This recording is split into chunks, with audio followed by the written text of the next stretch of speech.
Muito bem, pessoal. Então, dando continuidade aqui no estudo dos princípios fundamentais, nós vamos falar agora sobre os fundamentos. Os fundamentos, eles estão ali no artigo 1º da nossa Constituição. E quando você pega o artigo 1º, ele começa assim, ó. A República Federativa do Brasil, formada pela união indissolúvel dos estados, municípios e DF, constitui-se um Estado democrático de direito e tem como fundamentos. Aí ele solta os fundamentos e lá embaixo tem um parágrafo único que fala: todo o poder emana do povo, que o exerce por meio de representantes eleitos ou diretamente nos termos dessa Constituição. Vejam bem, só nesse artigo 1º aqui, nós podemos extrair muita coisa importante. Por exemplo, ele falou nossa forma de governo, república, falou nossa forma de Estado, federação, falou o nome do nosso país, República Federativa do Brasil. Já fomos um dia o Império do Brasil, os Estados Unidos do Brasil, hoje somos a República Federativa do Brasil, formada pela união indissolúvel, falou que é proibida a secessão, lá embaixo mostrou que o nosso regime de governo é a democracia. Só que vem cá, tudo isso, república, democracia, federação, nós aprendemos lá na organização do Estado. Pode ser cobrado aqui? Pode, mas é lá que eu esmiuço tudo isso para vocês. Nesse momento aqui agora, eu quero falar com vocês a respeito dos fundamentos que estão no artigo 1º. Toda essa parte que eu mencionei, nós vamos trabalhar na organização do Estado, ok? Então, venham aqui comigo, por favor. Então, nós estamos aqui, então, falando do artigo 1º, e nós vamos falar aqui sobre os fundamentos da República. Beleza? Artigo 1º. E aqui, pessoal, querendo ou não, tem um mnemônico que soluciona muitos dos nossos problemas. Quando você lembrar dos fundamentos, lembra assim, ó. Sócio de Valplu. Beleza? Falou de fundamentos, lembra do sócio de Valplu. Quer ver, ó? Soberania, cidadania, dignidade da pessoa humana, valores sociais do trabalho e da livre iniciativa e o pluralismo político. Esses são os nossos fundamentos. Só que vem cá, eu não vou preparar vocês aqui para uma provinha qualquer. Eu vou preparar vocês para o pior dos mundos. Quando você faz um treino duro, o jogo, consequentemente, tende a ser um pouco mais fácil. Então, eu quero falar de cada um desses fundamentos. Soberania, cidadania, por exemplo, com muita frequência, provas mais reflexivas perguntam sobre pluralismo político. É uma questão muito recorrente mesmo. Então, essa base pormenorizada que eu quero deixar para vocês. Então, nós vamos seguir essa ordem aqui, quer ver? Vamos começar falando, então, do nosso primeiro fundamento, que é a soberania. Beleza? E aí, quando eu começo a falar aqui sobre soberania, eu já chamo a atenção aqui para uma celeuma, para uma divergência entre os doutrinadores. Onde eu quero chegar? Existe aqui uma confusão no seguinte sentido. Alguns doutrinadores falam que essa soberania aqui é a soberania do Estado. Outros doutrinadores falam que essa soberania aqui é a soberania popular. De fato, pessoal, nós temos as duas soberanias na Constituição, beleza? Só que nós, aqui especificamente, vamos partir da premissa que essa soberania aqui que está no artigo 1º é a soberania do Estado. A soberania popular nós vamos tratar lá no artigo 14, quando ele fala que a soberania popular será exercida pelo sufrágio universal.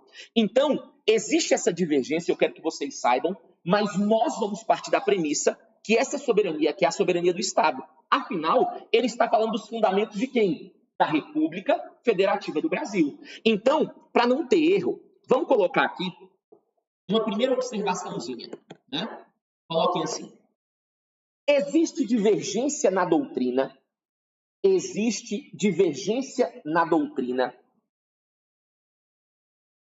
quanto à soberania elencada no artigo 1º. Quanto à soberania elencada no artigo 1º. Pois alguns doutrinadores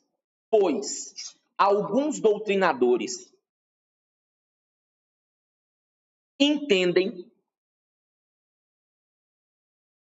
ser a soberania do Estado.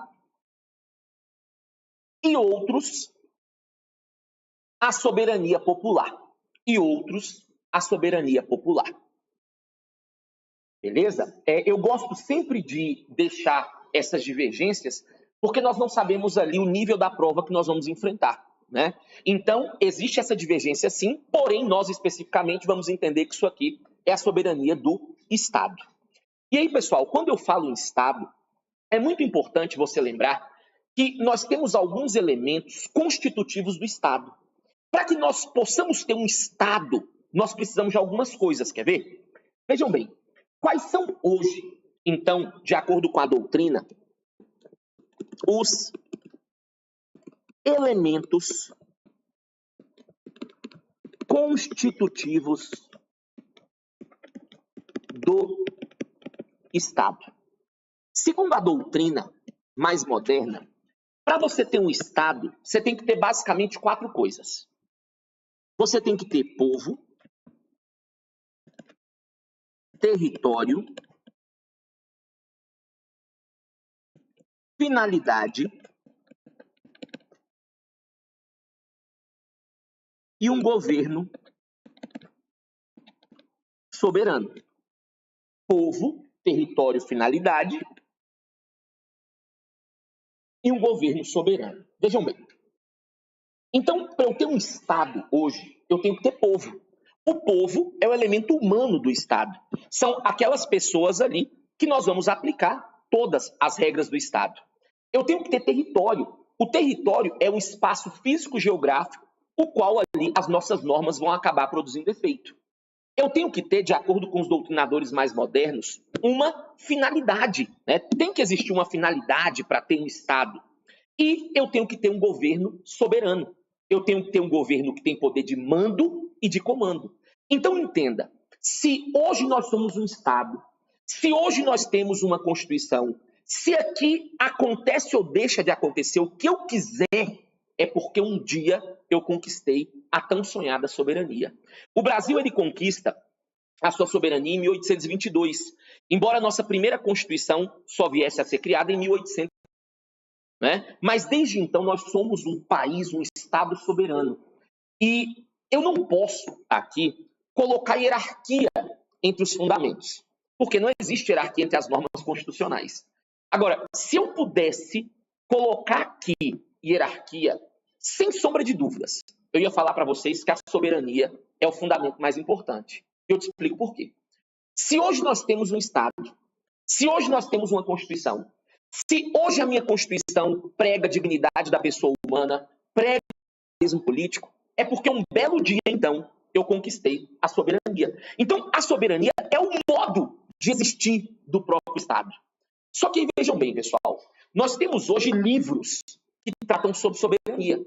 Só que o nosso estudo aqui é um estudo mais objetivo.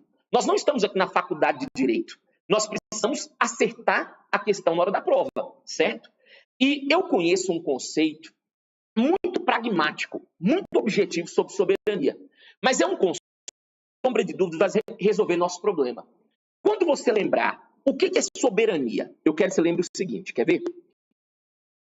Soberania, nós vamos lembrar, é isso aqui, ó. Soberania para nós vai ser isso aqui. É ser supremo,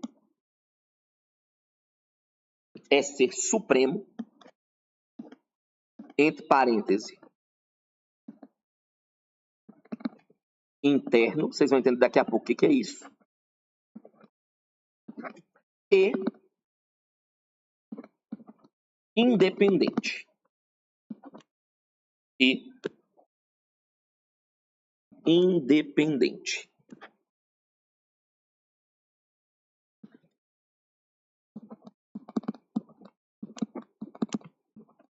Entre parênteses,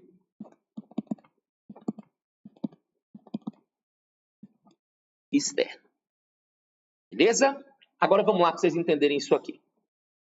Quando nós falamos de soberania, pessoal, a soberania ela tem que ser analisada em 2 pontos: internamente e externamente.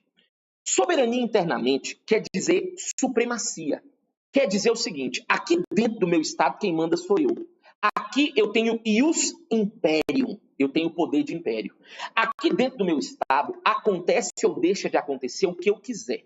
Se eu quiser criar uma nova Constituição, eu crio. Se nessa nova Constituição eu quiser colocar pena de morte, pena perpétua, outras situações que nós não temos hoje, eu posso. Porque, internamente falando, quem manda sou eu sou supremo. Agora, quando eu levo a soberania para um plano externo, ela quer dizer o quê? Quer dizer independência. Você pode entender também como igualdade. Ou seja, nós temos que entender que existem incontáveis diferenças entre um país e outro, sociais, econômicas, culturais.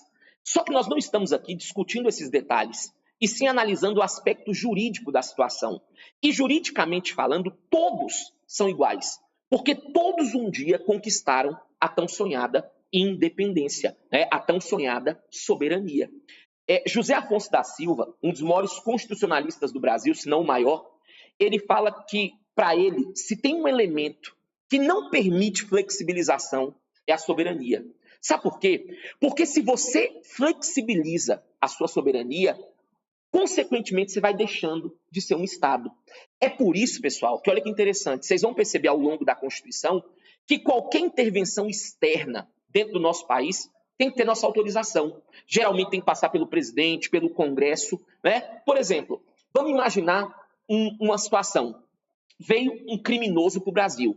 O cara cometeu vários crimes nos Estados Unidos. É um criminoso, um terrorista de alta periculosidade. E ele veio para o Brasil. E aí os Estados Unidos, então, descobrem que ele está aqui no Brasil.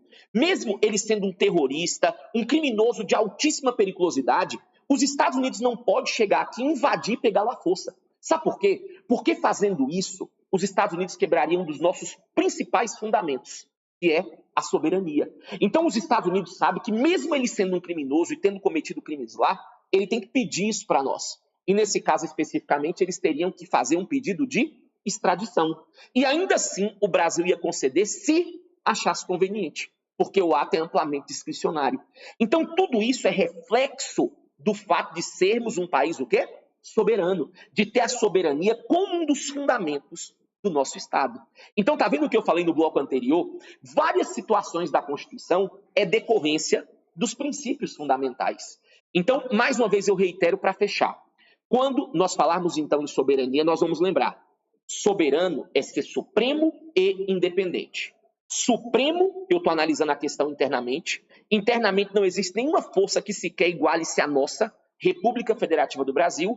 E independente. Aí eu estou levando para um contexto externo. Ou seja, todos em regra são iguais, juridicamente falando, porque conquistaram a soberania.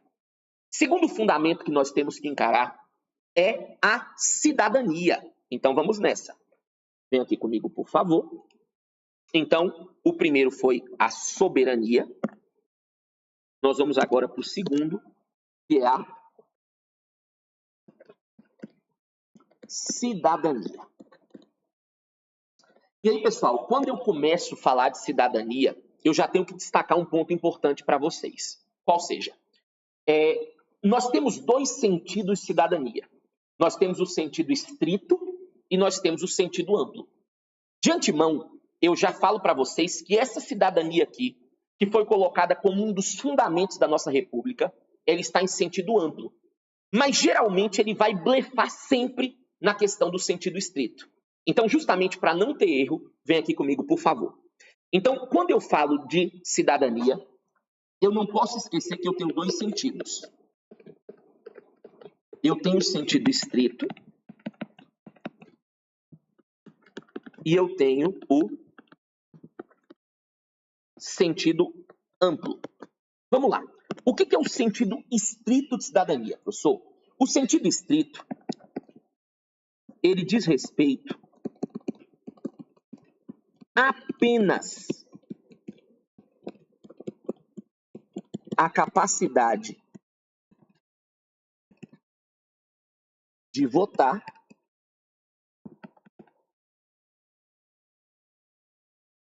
e ser votado. Então, quando eu falo de sentido estrito de cidadania, eu estou falando apenas da capacidade de votar e de ser votado. Agora, o que é o sentido amplo? Sentido amplo é a capacidade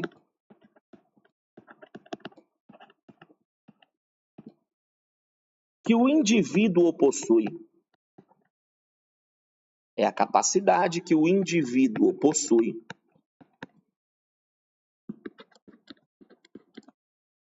para participar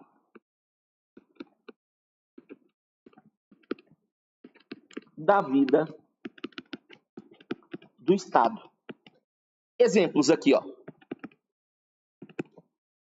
Votar, ser votado,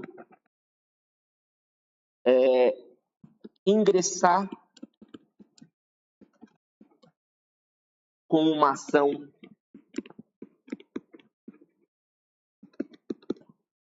judicial e por aí vai, né? Mas vamos lá para eu puxar aqui a atenção de vocês. Vamos lá. Geralmente em prova, ele vem e fala assim, pessoal, a cidadania, um dos fundamentos previstos no artigo 1º, diz respeito apenas à capacidade de votar e ser votado. Errado. Quando eu falo que cidadania diz respeito apenas à capacidade de votar e ser votado, eu estou falando de sentido estrito. Aqui, como eu mencionei, ela foi colocada em sentido amplo. Ou seja, é a capacidade que nós, indivíduos, temos de participar da vida do Estado. Óbvio, quando nós votamos e quando nós somos votados, nós estamos exercendo cidadania? Sim. Mas quando minha empresa participa de uma licitação, quando eu entro com ação na justiça, quando eu participo de um concurso público, quando eu peço uma prestação de contas na administração pública, em todos esses casos eu estou exercendo cidadania, porque eu estou participando da vida do nosso Estado. Então, mais uma vez, eu reitero, votar e ser votado também é cidadania. Mas como essa aqui foi colocada em sentido amplo, eu não posso fazer essa restrição. Então, vamos colocar aqui uma observaçãozinha para não ter problema. Coloquem assim, por favor. A cidadania prevista no artigo 1º, a cidadania prevista no artigo 1º, sendo um fundamento do nosso Estado,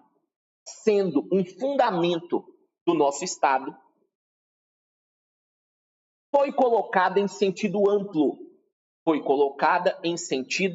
amplo.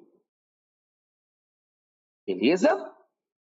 Só que vejam bem, aproveitando o ensejo aqui, eu gosto sempre aqui de falar do conceito de cidadão, que nós vamos percebê-lo em vários da Constituição. Vem cá.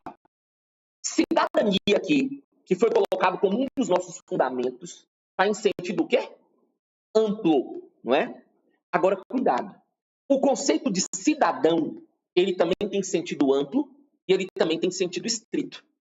Quando eu falo cidadão em sentido amplo, eu estou querendo falar de todos. Por exemplo, quando um político chega numa propaganda e fala caros cidadãos brasileiros, ele está falando ali para toda a população, né? Então ele está colocando todos aqueles que estão no Estado. Só que a nossa Constituição, ela usa em vários pontos o termo cidadão. Só que a nossa Constituição, que é o que nos interessa, não a fala do político, quando a nossa Constituição utiliza o termo cidadão, ela está em sentido estrito. Por exemplo, nós vamos aprender que para o cara entrar com ação popular, que é um remédio constitucional previsto no artigo 5º, inciso 73, ele tem que ser cidadão.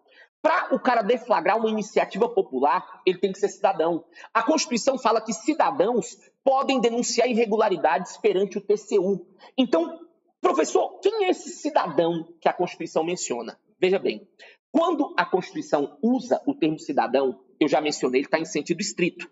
Então, vem cá. Eu falei primeiro de cidadania, mas eu estou aproveitando aqui o ensejo para falar também do cidadão. Então, quando a Constituição fala em cidadão, ela está falando ali em sentido estrito, ok? E esse cidadão que a Constituição fala que pode entrar com ação popular, iniciativa popular, o que vem a ser? Vamos lá, esse cidadão aqui é aquele que possui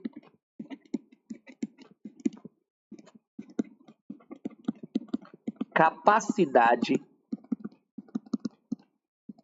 eleitoral é aquele que possui capacidade eleitoral ativa, ou seja,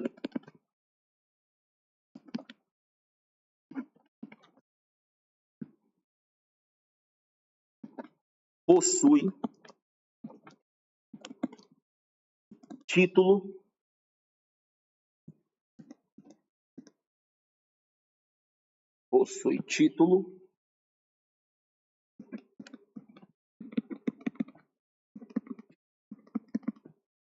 de eleitor.